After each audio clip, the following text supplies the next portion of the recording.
यदि आप सरकारी जमीन को खरीदे हैं या आप सरकारी जमीन को कब्जा करके रखे हुए हैं तो अब आपको समझने की ज़रूरत है। बहुत ऐसे व्यक्ति हैं जो जमीन को खरीदे हैं, कहीं पे भी, ग्रामीण क्षेत्र हो या शहरी क्षेत्र हो, अधिकतर आप देखें शहरी इलाकों में कि जमीन का जो बिक्री किया गया, खरीद बिक्री किया गया, वो जमीन का जो टाइप है वो उसका पूरा पूरा राइट सरकार के पास है। अब सरकार ने किसी को क्या किया, पट्टा किया। यानी यहाँ पर पट्टा का मतलब क्या होगा? पट्टा का मतलब होता है लीज पर देना, ठीक है।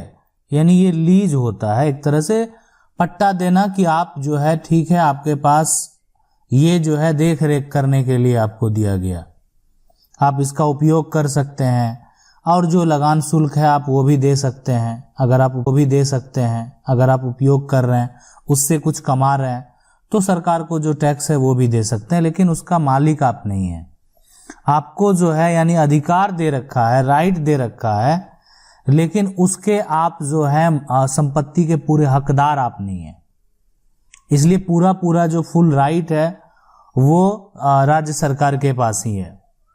अब बहुत लोगों का आज जो समस्या उत्पन्न हो रहा है ना, बहुत के मकान जो है टूट रहे हैं, आप देख रहे हैं कि बहुत ऐसे राज्य में, और आपको बता दें कुछ ऐसे राज्य भी हैं जहां पे सरकारी जमीन पे कॉलोनियां जो है वो बसाई गई, बहुत सारे मकान बनाए गए, और फिर राज्य सरकार के द्वारा उसको जो है एक तरह से वैल्यू, सरकार ने सभी जो भी बसे हुए थे सभी को जो है वो संपत्ति दे दिया गया। तो मतलब सरकार को उससे अब किसी प्रकार का आपत्ति नहीं है। लेकिन अब जहां के राज्य सरकार, आप ठीक है, आप सरकारी जमीन को खरीदे, बहुत ऐसे व्यक्ति हैं जिनको पता नहीं होता है कि वो खरीद रहे हैं ये सस्ते में, तो कहीं ऐसा तो नहीं इसमें किसी प्रकार का गड़बड़ी है। और बहुत लोगों को पता होता है, जब वो खरीद लेते हैं और अपने मकान का जब वो नक्शा को पास कराते हैं ना नगर निगम से, तो वो उनका अप्रूव होता नहीं है, तो समझ में आ जाता है कि ये जमीन जो है यहाँ पर किसी का ना तो नक्शा पास होता है और ना किसी का जो है दाखिल खारिज प्रक्रिया किया जाता है। लेकिन तब भी वो क्या करते हैं, मकान को बनाते हैं। और यानी अगर ऐसा वो करते हैं तो इसका सीधा मतलब ये होता है अवैध तरीके से कॉलोनी को तैयार करना। सभी लोगों का होता है कि एक यूनिटी है, चलो एक बहुत ऐसे तो एक लोग नहीं कर रहे हैं, बहुत सारे लोग हर जगह जो है मकान बना के रह रहे हैं, सारे पोजीशन पे रह रहे हैं। तो लोगों को क्या लगता है, लोगों को लगता है कि एक लोग ऐसे नहीं है, बहुत सारे लोग हैं, हो सकता है कि भविष्य में सरकार इसको अप्रूव कर दे और सरकार जो है यानी सभी को ये इस तरह का समस्या का जो है कोई ना कोई समाधान निकाले। और बहुत ऐसे जो है जगह पर देखा भी गया।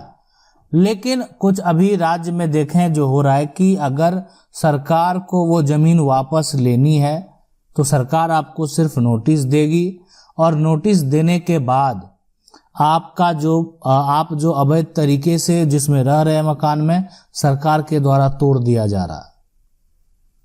तो आखिर अभी हम उन लोगों के लिए बताना चाहते हैं जो लोग जमीन बाहर में खरीदना चाह रहे हैं या खरीदने का सोच रहे हैं या खरीद रखे हैं, तो सबसे पहले अपने संपत्ति की जांच कर लें कि आखिर भविष्य में जो है किसी भी प्रकार का समस्या नहीं हो।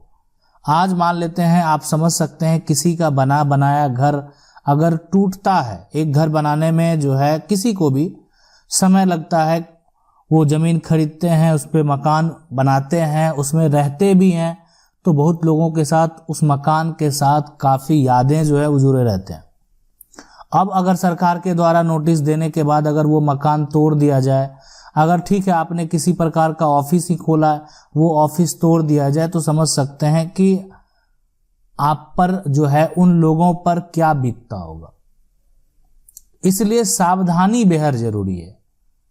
अगर आप पैसे लगा रहे हैं तो आप सबसे पहले उस जगह का जांच पड़ताल कर लें कि जहां हम संपत्ति को खरीद रहे हैं क्या वो वहां पर नगर निगम के द्वारा जो है यानी जो आपका जमीन का नक्शा है वो पास होता है या नहीं होता है, आपका उस लोकेशन में जितने भी लोग रह रहे हैं क्या उस सभी का मोटेशन हुआ है या नहीं हुआ है। अगर मोटेशन नहीं हो रहा उस जमीन का, है ना, आप जाके अपने जो कर्मचारी हैं, पटवारी हैं, उनसे आप बात कर सकते हैं। अगर मान लेते हैं कि वहां पर किसी का भी म्यूटेशन कायम नहीं हो रहा है, किसी का भी दाखिल खारिज नहीं हो रहा है, तो आप क्यों लेंगे वो संपत्ति? अगर सबका वो जो है दाखिल खारिज रिजेक्ट कर दिया जाता है तो क्यों कर देंगे? वहां के जो भी नजदीकी राजस्व के अधिकारी हैं, आप उनसे भी मिल के 2 मिनट अपना जो है बात रख सकते हैं कि आपको अगर पता चल गया कि जमीन का किस्म क्या है, जमीन का प्रकार क्या है, किस प्रकार का संपत्ति है।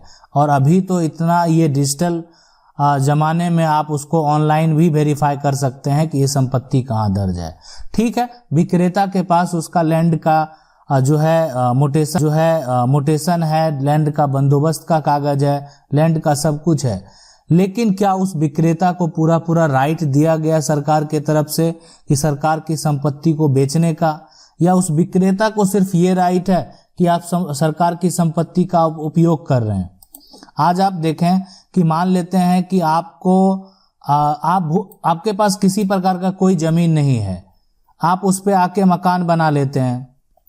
ठीक है, मकान बना लेते हैं, या ठीक है अगर आपके पास मान लेते हैं कोई जमीन नहीं है तो आप सरकारी जमीन जो है, सरकारी जमीन पे भी सरकार के जो अधिकारी हैं, जिला अधिकारी हैं, उनसे बात करके आप जो है उस पे उसका पट्टा बनवा सकते हैं। आपको पट्टा दिया जाएगा, किस लिए? रहने के लिए, है ना। आपको एक बंदोबस्त का कागज दे दिया जाएगा, आपको उस मकान में बसाया जाएगा ताकि कोई लोग जो है वो बेघर नहीं हो। तो ये कुछ अपना कानून है, और आप उसको गलत तरीके से खरीदे, ये एक अलग तरीका है। अब यहाँ पे लेकिन हाँ, सरकार को भी विचार अपना करना चाहिए, वो एक अलग मैटर है।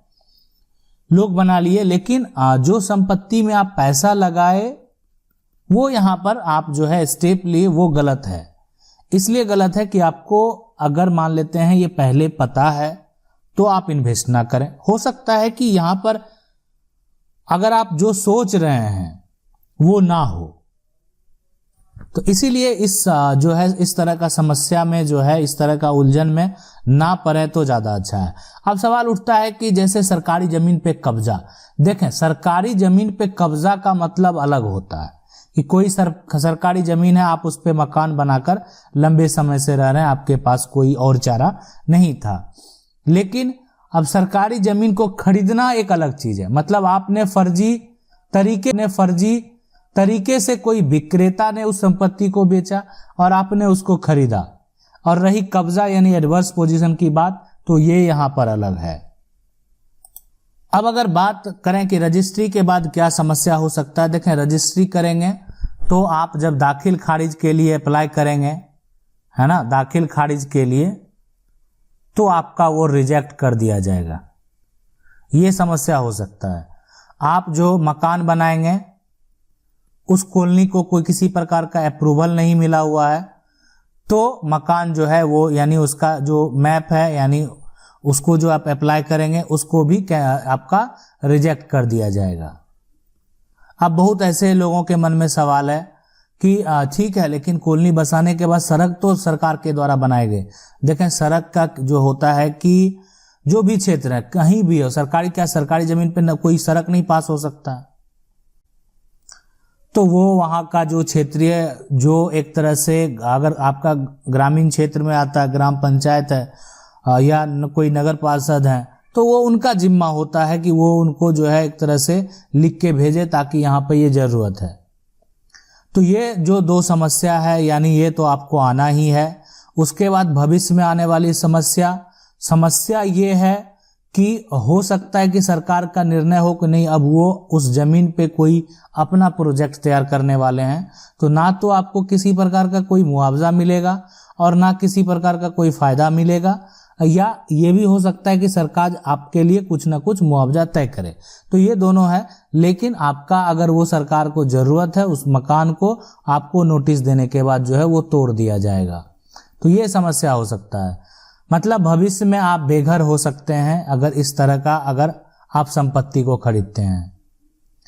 और आपके मन में ये सवाल होता होगा कि क्या हम सरकार के खिलाफ कोर्ट जा सकते हैं? तो बिल्कुल आप कोर्ट जाने के लिए स्वतंत्र हैं। अगर आपको इस तरह का कोई भी समस्या लगता है कि भविष्य में संभावना होने वाला है तो आप जाके कोर्ट में जो है अपने हक की लड़ाई लड़ सकते हैं। अब डिपेंड करता है कोर्ट के जजमेंट के ऊपर। आशा करते हैं वीडियो अच्छा लगा होगा। वीडियो को लाइक जरूर कर दें। चैनल को पहली बार देख रहे हैं सब्सक्राइब करके जो बेल आइकन है उसको जरूर दबा लें। मिलते हैं अगले वीडियो में।